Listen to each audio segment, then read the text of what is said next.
Hey everyone, welcome back to POP Podcast.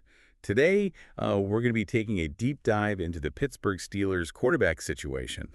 You've sent in some really interesting articles, mostly from the Pittsburgh Post-Gazette, and it looks like you're keeping a close eye on all the latest free agency news. Yeah, and there's a lot to keep track of. The Steelers are facing some big decisions this offseason. Absolutely. So let's quickly recap for anyone just tuning in. Ben Roethlisberger retired a while back, and the Steelers have been on this quest to find their next franchise quarterback ever since.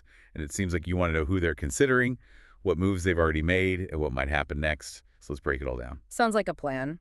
First off, I think it's important to note that the Steelers have a history of stability at the quarterback position. They've had some legendary players under center, and their fans are used to seeing consistent winning football, so the pressure's really on to find the right guy. Right. And speaking of familiar faces, they've already re-signed Mason Rudolph. Mm-hmm. What's the thought process there? Is he a potential starter or more of like a reliable backup? Well, Rudolph has spent several seasons with the Steelers, mostly as a backup. He did have that impressive three-game winning streak in 2023 that helped get them into the playoffs. Oh, yeah. But he also struggled in the wild card game against the Bills. That Bills game was rough for the whole team. But you're right, Rudolph didn't exactly shine. Exactly. So while he's a solid backup option, I don't think the Steelers view him as a long-term solution. They're aiming a little higher. Well, they're certainly aiming high with some of these names being thrown around. One article mentioned that the Steelers have made an offer to Aaron Rodgers that would be huge. It would be a game changer. Rodgers is a future Hall of Famer, and he could instantly make the Steelers Super Bowl contenders. But the question is, what would the Steelers have to give up to get him? That's a great point. Rodgers is still under contract with the Packers, so a trade would involve some serious assets. What kind of package do you think the Steelers would have to put together? It would likely involve multiple high draft picks, maybe even a young player or two. It's a risky move, but if they believe Rodgers can lead them to a championship, it might be a gamble worth taking. It would definitely shake things up in the AFC. But it sounds like Rodgers is taking his time to decide what other options are the Steelers considering. Well, another big name that's been linked to Pittsburgh is Russell Wilson. He's a proven winner with a Super Bowl ring, and, he might not be in his prime anymore, but he still has plenty left in the tank. Plus, his mobility would add like a whole new dimension to the Steelers' offense. They haven't really had a quarterback who could make plays with his legs like Wilson can. Exactly. But there's a twist to the Wilson story. According to one of the articles you sent in, he's actually scheduled to visit the Cleveland Browns. Oh, wow. That's interesting. Imagine that rivalry. If he ends up signing with them, the AFC North would be absolutely electric. It would definitely add another layer to the Steelers-Browns rivalry, that's for sure. Speaking of the division, I think it's important to remember that the AFC North is one of the toughest in the NFL. The Bengals and Ravens are both strong teams, and the Browns are always looking to make a move, so whoever the Steelers bring in at quarterback will have their work cut out for them. That's for sure. So where do the Steelers go from here? It sounds like they're waiting to hear back from Rodgers and Wilson, but they can't afford to put all their eggs in one basket. They need a backup plan. Absolutely. And it seems like they're already working on that. They've also signed Skylar Thompson, a young quarterback with some potential, and they've brought back wide receiver Scotty Miller. So they're adding some depth to the roster, regardless of who ends up as the starting quarterback that's smart. Before we dive into what this all means for the Steelers, we want to give a quick shout out to our amazing listeners. If you're enjoying this deep dive into the Steelers quarterback situation, don't forget to like and subscribe to POP Podcast for more insightful sports analysis. Yes, hit that subscribe button and stay tuned, folks. Now back to the Steelers. What do these moves tell us about their overall strategy? Well, they're definitely trying to cover all their bases. Signing Thompson and bringing back Miller shows that they're committed to building a competitive team, even if they don't land like a superstar quarterback. Exactly. But you have to wonder, what's their ideal scenario? Are they truly all in on trying to land Rodgers or Wilson, or do they have other plans up their sleeve? Let's talk about that after a quick break. All right, we're back and ready to dive deeper into the Steelers' quarterback situation. We've talked about the moves they've made so far, but the big question remains, what's their ideal scenario? It's a fascinating puzzle. On the one hand, you can see the appeal of going all in for a proven veteran like Rodgers or Wilson. They bring instant credibility, leadership, and a proven track record of success. Exactly. Imagine the electricity in Heinz Field. If Rodgers takes the field in black and gold, or Wilson escaping the pocket and making like a game-winning throw, easy to get caught up in the hype. But on the other hand, the Steelers have always been like a patient and methodical organization. They've built a culture of sustained success, and they're not known for making rash decisions. You mentioned earlier that the Steelers have a history of finding gems in the later rounds of the draft. Could they be thinking long-term, trying to draft and develop their next franchise quarterback? It's definitely a possibility. They've had success with that approach in the past, and there are some talented quarterbacks in this year's draft class, but the risk is higher with a rookie, and the Steelers might not be willing to wait for a young quarterback to develop. Especially with the AFC being so competitive right now. The Bengals, Ravens, and Browns are all formidable opponents, and the Steelers don't want to fall behind in the arms race. You're absolutely right. The AFC is a gauntlet right now, and the Steelers need to make a move that keeps them in contention. Let's break down each scenario a bit further. If they land Rodgers, what are the potential benefits and drawbacks? Well, the benefits are pretty clear. Rodgers is a proven winner. He's incredibly talented, and he would instantly elevate the entire offense.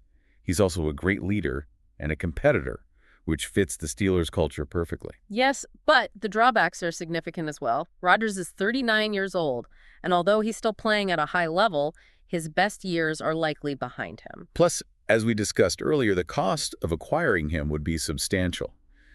The Steelers would have to give up valuable draft picks, which could hurt their long-term future. Exactly. And they'd have to manage his massive salary within the salary cap, which could limit their ability to sign other free agents. It's a high-risk, high-reward scenario. Now let's consider the Russell Wilson scenario.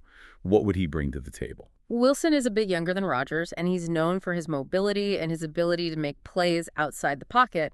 He's also a winner, having led the Seahawks to a Super Bowl victory. But he's coming off a somewhat disappointing season in Denver, and there are questions about whether he can regain his elite form. That's a fair point, and just like with Rodgers acquiring, Wilson would likely involve a significant trade package. It's a gamble, but one that could pay off handsomely if he returns to his Pro Bowl level of play. So we've talked about the pros and cons of signing a veteran like Rodgers or Wilson. But what about the alternative? What if the Steelers decide to go with a younger quarterback? That's where things get really interesting. There are a few different paths they could take. They could trade for a young quarterback who's already shown some promise, like Jordan Love or Trey Lance. Or they could roll the dice on a rookie in the draft. This year's class has some intriguing prospects like Bryce Young and C.J. Stroud. But drafting a quarterback is always a gamble, and there's no guarantee that any of these players will pan out. It takes time for quarterbacks to develop in the NFL, and the Steelers might not have the patience to wait. And they're in a win-now mode with a talented roster that's ready to compete, so they have a tough decision to make. Do they go for the immediate gratification of a veteran quarterback, or do they invest in the future with a younger player? It's a classic dilemma for NFL teams, and honestly, I don't envy the Steelers front office right now. They have to weigh the risks and rewards of each option very carefully. This is what makes the offseason so compelling, right? Mm-hmm. The strategy, the rumors, the potential for big moves. It's like a chess match, and we're all trying to figure out the next move. Exactly. And speaking of moves, we can't forget about the other players the Steelers have brought in. What about Skylar Thompson and Scotty Miller? How do they fit into the equation? That's a great question. Thompson is a young quarterback with some potential, but he's likely a backup option at this point. Mm-hmm. Miller is a speedy wide receiver who can stretch the field and create big plays. So it seems like the Steelers are trying to build a strong supporting cast, no matter who ends up as the starting quarterback. They're adding depth and versatility to the offense, which is always a good thing. It's all about creating options, right? Yeah. They want to be prepared for any scenario, and that's smart because, as we've seen, the quarterback situation in Pittsburgh is far from settled. It's a fluid situation, and things could change quickly. A lot will depend on what happens with Rodgers and Wilson and how the Steelers evaluate the other options available to them. It's going to be a fascinating few weeks as we watch this all unfold. Speaking of fascinating, are you enjoying this deep dive into the Steelers quarterback carousel? If you are, don't forget to hit that like button and subscribe to POP Podcast for more in-depth sports analysis. We've got plenty more to discuss. We do indeed. Now let's shift our focus to the bigger picture. What does all this mean for the Steelers' long-term strategy? Are they still committed to their traditional approach, or are they willing to embrace a more modern, pass-heavy offense? That's a great question to explore. Let's take a closer look at the Steelers' overall philosophy and how it might be evolving in the modern NFL. So we've talked about the Steelers' immediate needs at quarterback. Well, let's kind of zoom out and consider their long-term vision. Are they sticking with their traditional run-first approach, or are they adapting to the modern, like, pass-happy NFL? That's the million-dollar question. You know, the Steelers have always been known for their tough defense, strong running game, and commitment to playing physical football, but the league is changing, and even the most storied franchises have to evolve to stay competitive. Right. Like, look at teams like the Chiefs and the Bills. They've built their offenses around elite quarterbacks who can just sling the ball all over the field. Exactly. And the Steelers have seen firsthand how those high-powered offenses can be successful. They've had some tough playoff losses in recent years to teams with like dynamic passing attacks. So do you think the Steelers are feeling pressure to keep up with the Joneses, so to speak? Are they willing to abandon their traditional approach to chase offensive firepower? It's a tough balancing act, you know. They don't want to completely abandon their identity, but they also need to be realistic about the current state of the NFL. It's interesting to think about how their quarterback decision might impact their overall philosophy. Yeah. If they sign a veteran like Rodgers or Wilson, they might lean more towards a pass-heavy offense. That would make sense. Those guys are at their best when they're allowed to sling it, but if they go with a younger quarterback, they might stick with a more balanced approach, focusing on establishing the run and playing solid defense. It's almost like they're at a crossroads, trying to decide which path to take. Do they stick with their roots, or do they embrace the new wave of NFL offenses? And the answer might not be clear cut. You know, they could try to find a middle ground, a quarterback who can do a bit of both, someone who can manage the game, make smart decisions, and occasionally make a big play with his arm or legs. Like a Russell Wilson type, perhaps. Yeah. He's got the experience, the leadership, and the ability to make plays both inside and outside the pocket. He could be an interesting fit. But ultimately, the Steelers' long-term success will depend on more than just the quarterback they need to continue to build a strong roster, draft well, and develop young talent. That's the key to sustained success in the NFL. You need a solid foundation, a clear vision, and a commitment to excellence. And the Steelers have all of those things. They're a well-run organization with a rich history and a passionate fan base. No matter which direction they choose, it's going to be an exciting journey. Steelers fans have a lot to look forward to in the coming years. Absolutely. And I can't wait to see how it all plays out. Well, we've covered a lot of ground in this deep dive, exploring the Steelers' quarterback options, their overall strategy, and their long-term vision. We talked about the pros and cons of signing a veteran like Rodgers or Wilson, the potential of drafting a young quarterback, and the importance of building a strong supporting cast. It's been a fascinating discussion, and I think we've provided our listeners with some valuable insights into the Steelers' current situation and their plans for the future. Absolutely. If you enjoyed this deep dive into the world of the Pittsburgh Steelers, don't forget to like and subscribe to POP Podcast for more insightful sports analysis. We're always here to break down the biggest stories and provide you with the knowledge you need to stay ahead of the game.